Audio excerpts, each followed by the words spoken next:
तो भाई लोग एवेंजर्स डूम्सडे में आखिर कौन सा स्पाइडरमैन अपीयर होगा? टोबी मैगवायर का, टॉम हॉलैंड का या फिर एंड्रयू गारफील्ड का? जब से Spiderman brand new day release हुई है तभी से ये सवाल मेरे दिमाग में दिन रात घूम रहा था, पर फाइनली काफी रिसर्च के बाद मैंने इसका पता लगा लिया है। एवेंजर्स डूम्सडे में जो स्पाइडरमैन अपीयर होगा वो है मेरा नाम है आर्सन एंड आप सबका वेलकम है सवाल वर्ष के एपिसोड 2 में। तो स्पाइडरमैन ब्रांड न्यू डे वैसे तो एवेंजर्स डूम्सडे से पहले आने वाली लास्ट मूवी है, पर इसमें हमें कुछ भी ऐसा देखने को नहीं मिलता है जो कि इसे डायरेक्टली एवेंजर्स डूम्सडे से कनेक्ट करे। इसका पोस्ट क्रेडिट भी उतना कुछ खास नहीं था। पूरी मूवी में एक चीज है जो कि इसे एवेंजर्स डूम्सडे से कनेक्ट करती है, तो वो है सिर्फ येलेना और स्पाइडरमैन की मीटिंग है। एंड इसीलिए मुझे नहीं लगता कि टॉम हॉलैंड का स्पाइडरमैन एवेंजर्स डूम्सडे में अपीयर होगा। अगर उसका डूम्सडे में कुछ भी रोल होता तो मार्वल वाले उसकी हिंट जरूर ब्रांड न्यू डे में ड्रॉप करते या फिर उसके रिलेटेड हमें रूमर सुनने को मिल जाते, पर ऐसा कुछ भी नहीं हुआ। और इसीलिए एवेंजर्स डूम्सडे में टॉम हॉलैंड का स्पाइडरमैन तो अपीयर नहीं होने वाला। हो सकता है कि मूवी के एंड में उसका एक छोटा मोटा कैमियो हो जो कि सीक्रेट वॉर्स को सेटअप करे, पर पूरी मूवी में उसका अपीयर होना इम्पॉसिबल है। टाइम रन्स आउट कॉमिक जिससे कि एवेंजर्स डूम्सडे काफी हेवीली इंस्पायर्ड है, उसमें भी अपना स्पाइडरमैन गाय भी रहता है। एंड बाकी जितने भी heroes like Illuminati and Avengers इन पर ज्यादा फोकस किया जाता है, पर सीक्रेट वॉर्स में स्पाइडरमैन का काफी इंपॉर्टेंट रोल है एंड तभी उसे अपना ब्लैक सूट भी मिलता है।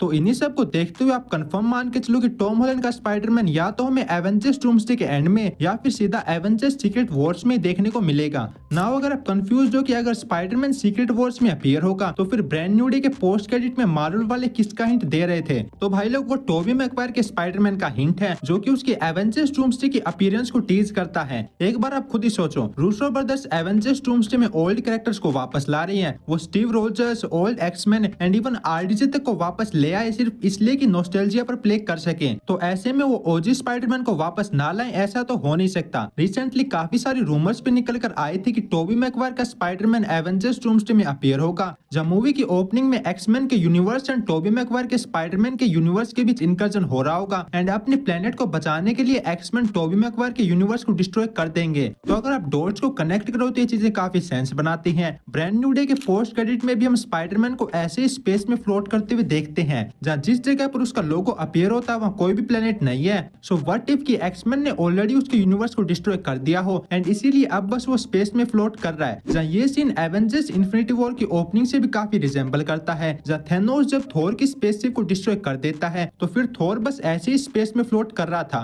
तो वैसे यहाँ भी एक्समैन ने टोबी के यूनिवर्स को डिस्ट्रॉय कर दिया होगा एंड इसीलिए अब वो स्पेस में फ्लोट कर रहा है। नाउ आई नो आप सोच रहे होंगे कि मान लिया टोबी का स्पाइडरमैन स्पेस में फ्लोट कर रहा है, लेकिन फिर ऐसे तो वो मर जाएगा। थोर तो एक गॉड है इसीलिए वो बच गया था, पर अपना स्पाइडरमैन तो एक नॉर्मल ह्यूमन है, तो वो स्पेस में कैसे सरवाइव करेगा? तो भाई लोग इसका जवाब भी हमें स्पाइडरमैन नो वे होम में ऑलरेडी मिल चुका है एंड वो है आयरन स्पाइडर सूट है। तो नो वे होम के एंड में अपना टॉम हॉलैंड का स्पाइडरमैन सभी विलन्स को ठीक करके अपने अपने यूनिवर्स में भेज देता है ताकि वो वहां जाकर मरे नहीं एंड एक बढ़िया लाइफ जिए। पर अगर आप ध्यान दो तो डॉक्टर ऑक्टोपस वापस जाते जाते टोनी के आर्क रिएक्टर को भी अपने साथ ले जाता है, एक ऐसा डिवाइस जिसे कि वो अपनी पूरी लाइफ क्रिएट करना चाहते थे एंड उसे बनाने के लिए वो एक विलन तक बन गया था। वो पावर ऑफ द सन अब लिटरली उसके हाथों में है एंड पीटर की ट्रीटमेंट के बाद वो अच्छा इंसान भी बन गया है। तो जस्ट इमेजिन अब वो अपने वर्ल्ड में वापस जाते इस आर्क रिएक्टर से क्या क्या करेगा। वो अपनी इंटेलिजेंस और आर्क रिएक्टर की पावर को मिलाकर अपने पूरे वर्ल्ड को चेंज कर सकता है एंड साथ ही स्पाइडरमैन को भी काफी पावरफुल बना सकता है। उसने टॉम हॉलैंड वाले स्पाइडरमैन के साथ फाइट में नैनो टेक्नोलॉजी को भी देख लिया है एंड कैसे वो उसका यूज करता है स्पाइडरमैन बनने में। तो अपने इसी एक्सपीरियंस से वो टोबी मैगवायर के स्पाइडरमैन को भी एक अपग्रेड दे सकता है एंड वो अपग्रेड होगा आयरन स्पाइडर सूट एंड इसी आयरन स्पाइडर सूट का यूज करके टोबी मैगवायर का स्पाइडरमैन एक्समैन से लड़ेगा एंड देन इसी सूट की हेल्प से वो स्पेस में भी सरवाइव करेगा। इन्फिनिटी वॉर में हमने देखा था कि पीटर आयरन स्पाइडर सूट पहनकर स्पेस में जाता है, तो सेम टोबी मैगवायर का स्पाइडरमैन भी डॉक्टर ऑटो ऑक्टेवियस के बनाए हुए आयरन स्पाइडर सूट की हेल्प से स्पेस में सरवाइव कर सकता है। तो जस्ट इमेजिन टोबी मैगवायर का Spiderman with iron spider suit Avengers Doomsday में अपीयर होता है तो थिएटर में क्या ही माहौल होगा, फैंस एकदम पगला जाएंगे।